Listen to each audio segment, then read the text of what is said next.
Hello, my name is Kees and I help people from doing to being. And today I'm here with a video about the flowering of being.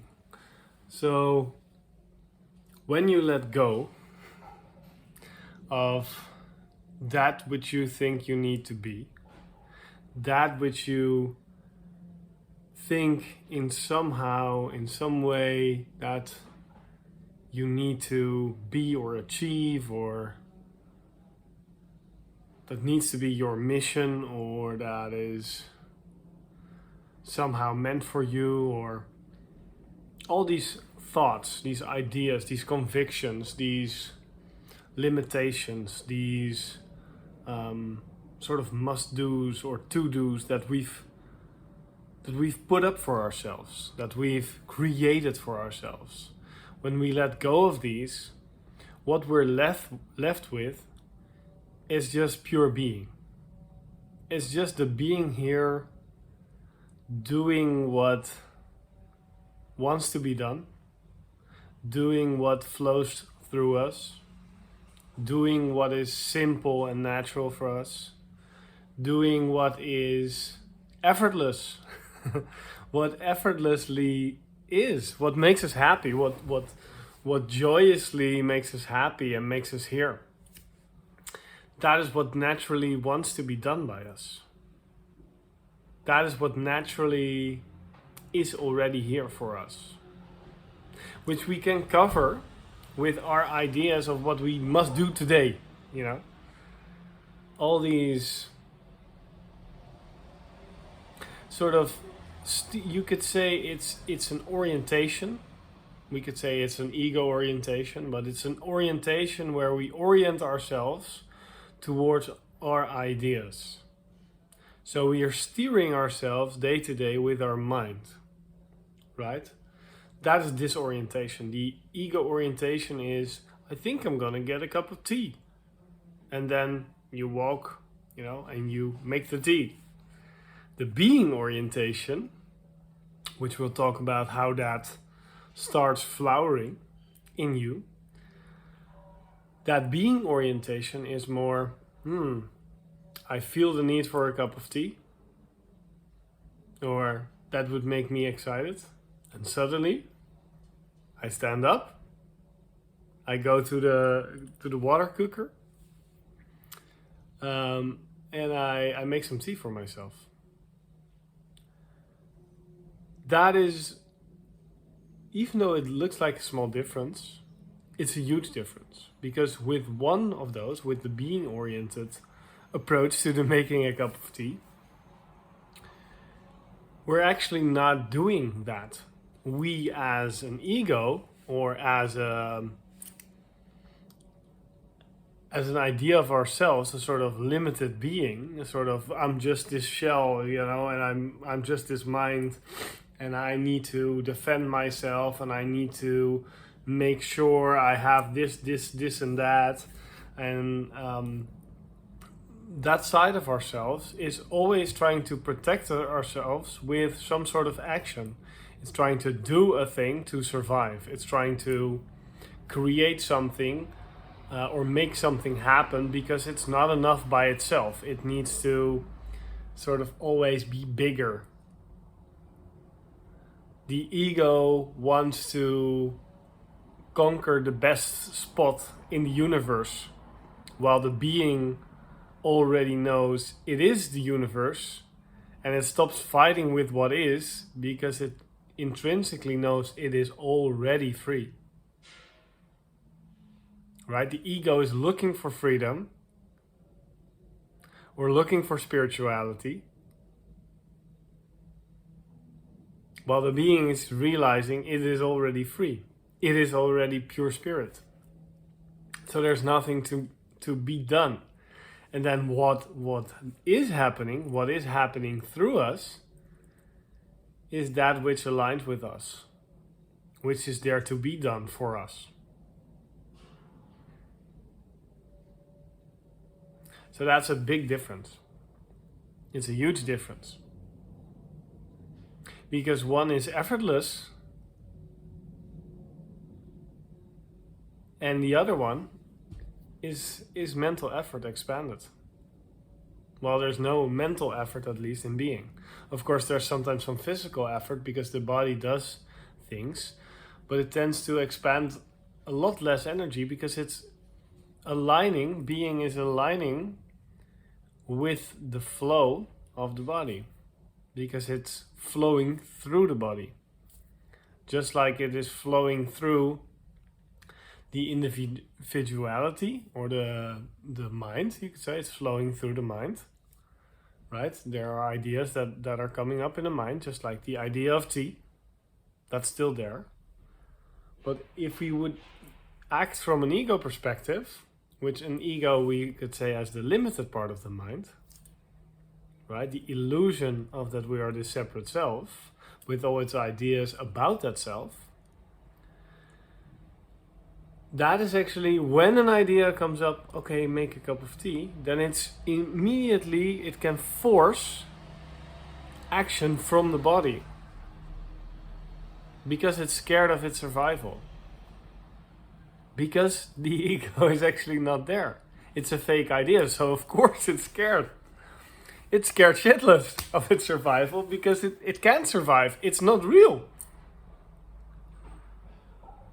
It's not real. This idea that you are this separate part of the universe. No, you're the whole freaking universe. And that which is looking in the camera right now is a part of the universe. Right? When we look at the body is a part of the universe. The mind is a part of the universe. But what is experiencing the universe is the universe itself. Or we could say consciousness, or we could say God. Doesn't matter. And to me, this is not non-duality, Advaita Vedanta, Dzogchen, or whatever philosophy. No, this is reality. This is what it's here. It's not a sort of, every biologist or every physicist would say everything is energy. Every biologist could say it's a big ecosystem. Earth is a big ecosystem. The universe itself is a big ecosystem. It's just science I'm telling here. It's not some spiritual philosophy. It's just reality. It's just reality. I'm not saying anything which is not real. I'm not talking about this. It sounds esoteric sometimes when I make these videos, but it's not. I'm just telling it like it is. Like I've discovered for myself. Right?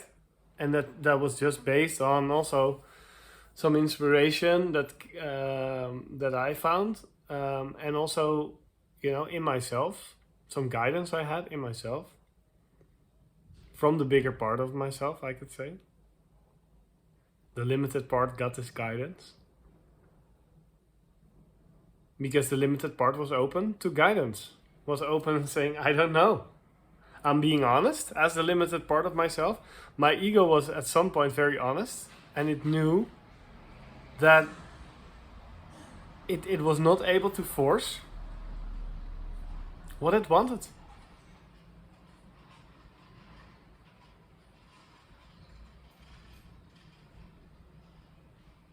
My ego was not getting the results it wanted. So I knew that was not the path. And what I was shown was this path. And it was, let's say, the path of what is actually real. And of course, I'm not the only one in the world that knows this. There are so many people and so many teachers that know this. And that's amazing. I don't see them as competitors or something like that. No, I see them as people that know that it is what it is. But now on to the subject of this video, the flowering of being. Because when we understand this, when we understand, okay, the ego doesn't stand a chance in a way. Because it wants to conquer something and the chances are it won't. There are also chances that You know, how many people in the world can be extremely wealthy on a financial level? Yes, we're all the wealthy people of the 18th century, but I mean right now, in this moment. You know, not all of us. But we can all live, we can all have food, we can all, you know, love, be, all the true values, all the things that truly care, they're for free. They're free in this world. And that's amazing. I mean, of course, food is not free, but, you know,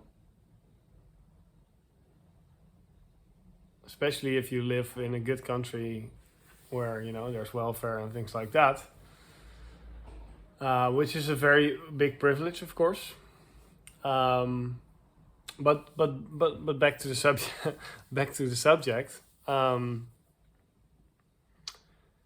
So this flowering of being is when you understand what being is by experience, a sort of silence, a sort of quietude, from which actions can arise or not arise, where ideas arise and they can be acted upon or not, or they can be acted upon when that is in alignment with the flow of the body, with the flow of the mind, with the flow of inspiration from source or from God or from whatever.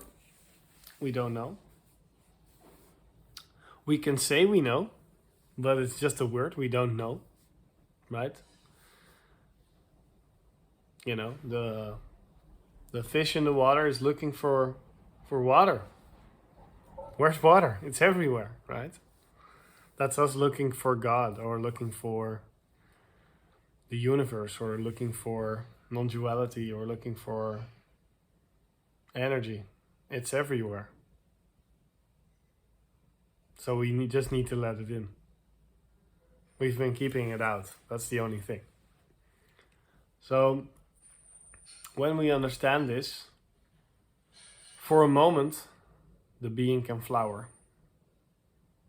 For a moment, the being can go open and go into more a quiet space, a beautiful space.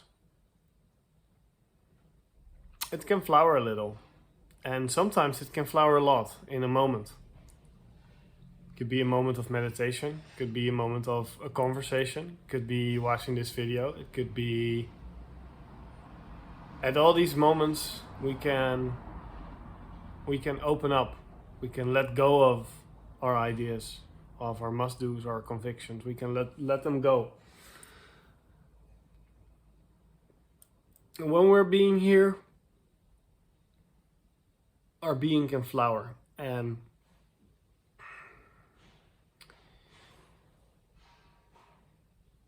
we sometimes expect something really special to happen in that moment. And we're expecting a huge thing from a small seed. If we haven't been watering the being, as you could say, then sure, it can show us some potency, or it can show us some love, or it can show us that it's beautiful, but it's still a seed. And the only thing that the seed is saying, it's inviting to be more watered. It's inviting you to be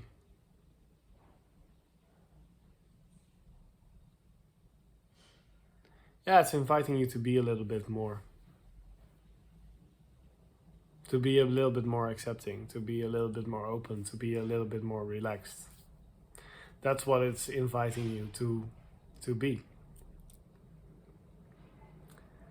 And then the ego, in a moment where you're unaware, might try to ask you a question like, how are you going to make money in this state? How are you going to live in this state? Are you going to be accepted in this state?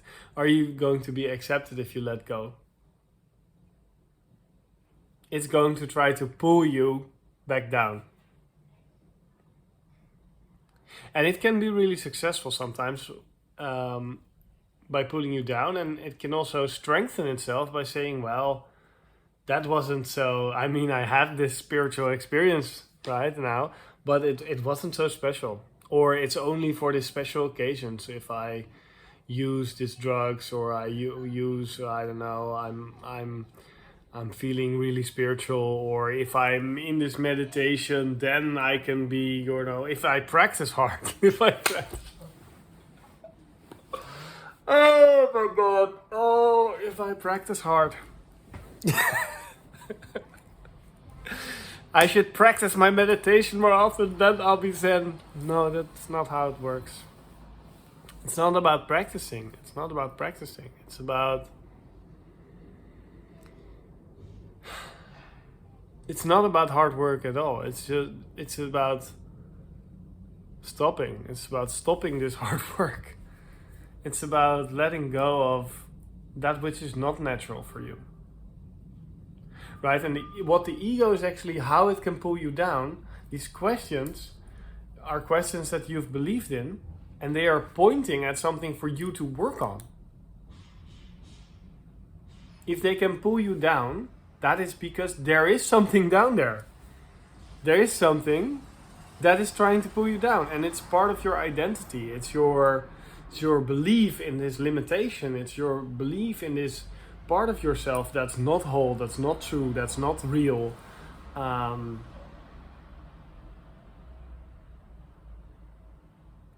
is giving you some sort of... It's giving you something as well, because sometimes what identity can do is it can create a sort of clarity for us. It can create a sort of clarity, like, okay, I'm this guy, I'm an accountant, I have 2 kids, I must do my work, I must work hard, I must be available, I must be productive, I must be, all these unconscious rules combined with conscious rules.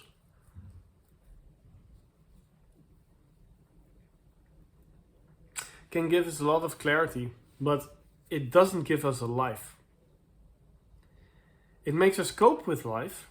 It makes us sort of know very well what we want, even though it's not knowledge, right? It's not knowing from the heart. It's a sort of made up knowing, which is the only thing the ego has, is a sort of fake knowing. Sort of, I've thought of this, so it must be true. I've made my analysis and this is best. And that's never based on the heart, because the heart is unique. But the mind, in a way, can be very much influenced by what it has taken on. Society, parents, teachers, influences. And underneath all those influences is your own heart, your own opinion, your own knowing, actually. You could say one of my teachers, John de Ruiter, says he talks about knowing a lot, because on the deeper level, on the level of being, you sometimes really get to know yourself. You get these deep intuitions, right? Where you do not question a moment of your life anymore, that this is what it is. Now, I've been, for almost years, I've been getting these sort of gems, really gems, like on a daily basis, where I know with everything that I am, I know this is how it is. This is true, for me. Because it's not something I've thought of. It's something I discovered in my reality, in my being. I know. And that's very different than me thinking about, what should I do? What is best? That's a strategy, and that strategy is fine. Strategy is fine. Strategy is good. Sometimes it works. Strategy was actually is one of my mind's favorite things to do. I can be happy by making a good strategy, even though I've now realized that it doesn't work for me. It doesn't, because the strategy is just, it's a strategy until there's a new strategy. And that's not how knowledge from a being level works. Knowledge from a being level works in a way where you really deeply understand and know that this is how it has been forever. And how it will be in the future, because it's knowing. It's not a strategy. It's not a strategy that needs to be adjusted. No, it's something you know. This is how it is. And you get those. And this is what I wanted to talk about the flowering of being. And I've been digressing a little bit, or upgressing, or whatever.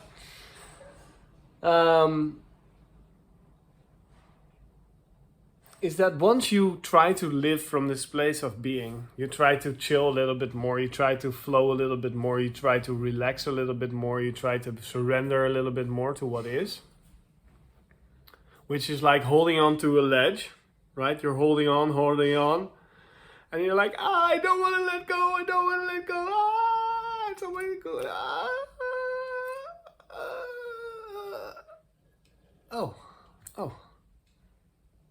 Oh, I'm totally in the same place, but I'm not efforting anymore. I'm not pulling, and I don't have the pain in my shoulders anymore because I've let go. And actually I'm fine. Actually, I'm good here. So once you do that, and maybe so you can feel that it's less stress, not to hold on. But now from this deep place, all this knowledge can come. And you can start being more relaxed, but also you're tempted sometimes to go back to holding on to a new idea of yourself, holding on to knowledge, maybe holding on to whatever, holding on to a certain result, or whatever. And so it takes time for you to be okay, just down here, not trying to hold on to the ledge. And it also takes time for you to really start being okay with the not knowing, of orienting yourself from being. From that not knowing, pieces of knowledge are being given to you. And also you start understanding the flow that life wants to take you. And you start understanding more on a feeling level what works actually, or what doesn't work, and what is good and what's not good. You start knowing by these signals, for example, in your body, that you get when you're deeply in flow, or deeply excited, or deeply turned on, tapped in, turned on to source, or to God, or to being, or whatever. I love calling it being because it's, it's what it is. It's just being, instead of doing, trying to grasp on, I need to move myself and move out of my center. No, I'm staying here. I'm okay here. And now I can move in a relaxed way. I can do what needs to be done, and I can just be whatever it is that wants to be through me right now. But give it the time to flower, please. Give it the time it needs to flower, because by being in this being state and orienting yourself from being, and by not needing to do something, you'll over time, lots will happen. Over time, a lot of healing will happen. A lot of letting go of the ego will happen. By going back to being over time, a lot of clarity will come for you. And then from that clarity and healing, a lot more actions. Inspired action will come. Like me creating this video for you today. It's inspired action. Right? And then sometimes maybe inspired action doesn't come. because you're focusing on other things. I was on a holiday and I've been doing other things. So I haven't posted so many videos lately. And that's totally fine. I hope you're okay with that too. But for me, that's totally fine, because inspired action doesn't have to come every day. As long as I'm being. And then that action will build. And those manifestations or those conversations or basically the joy and the love and the peace and the being will slowly every day increase. Your state of mind or your state of being and your happiness with that will increase daily. Very slightly at the beginning. You don't notice until you start feeling happier and happier and happier and happier and happier and happier and happier and happier. I think like, damn, I'm happy. And I cannot really be disturbed as easily anymore. My happiness is not something which is built on something. It's built on being. It's not built on a certain result. It's not built on a certain action. It's not built on a certain conditional thing.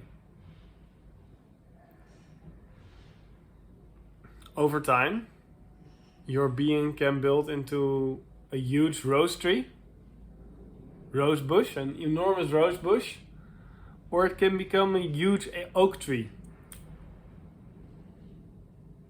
And there's no judgment, but I see when people are being,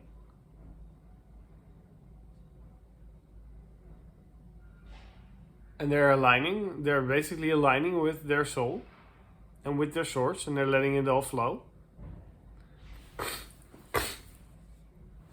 Then they're still unique. They're still unique souls. They're still unique individuals.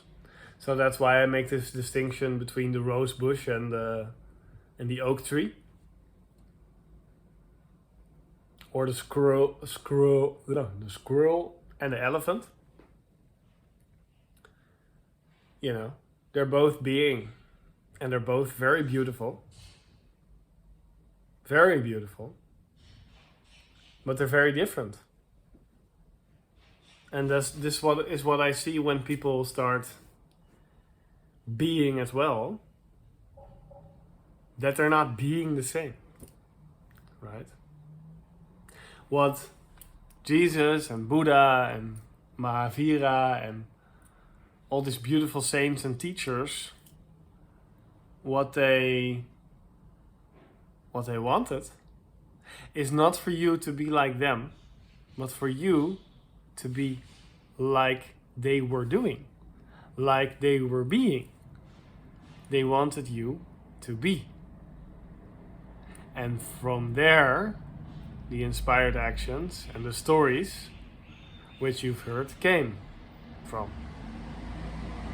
They did not came from some idea they had of themselves. It came from what they were being.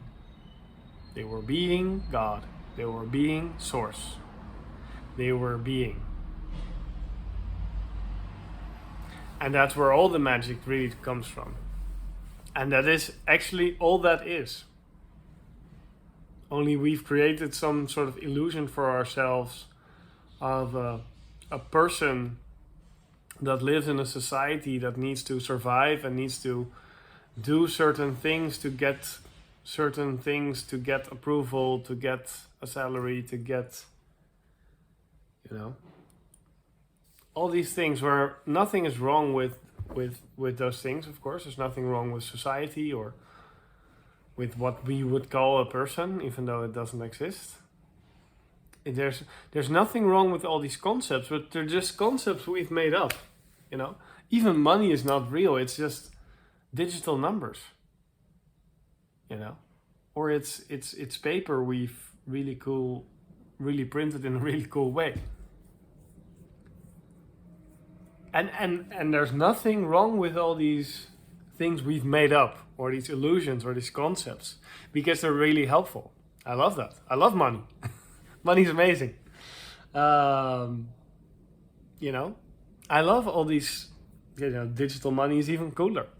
So I don't have to wear this thick amount of paper in my wallet or something like that.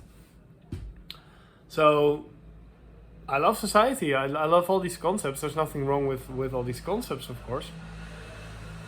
The only thing, personally, that's wrong is when we let ourselves lose our being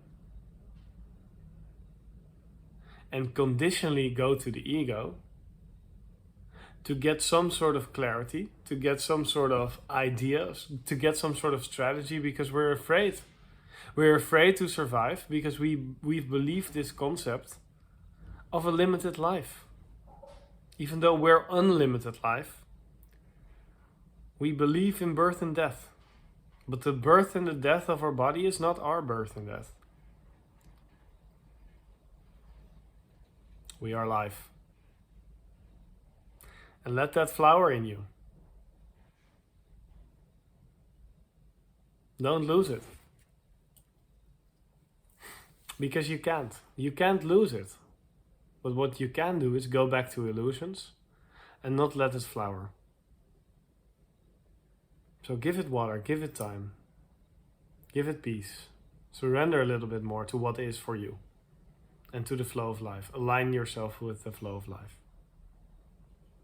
You are complete already. You are enough. You're beautiful. Thank you for being here. Thank you for being in this life. Thank you so much. And let's evolve together. Let's evolve this planet into something where people can be.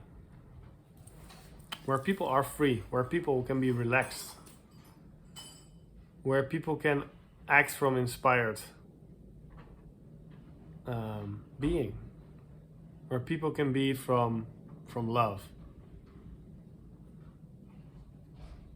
Now it is time for us to love.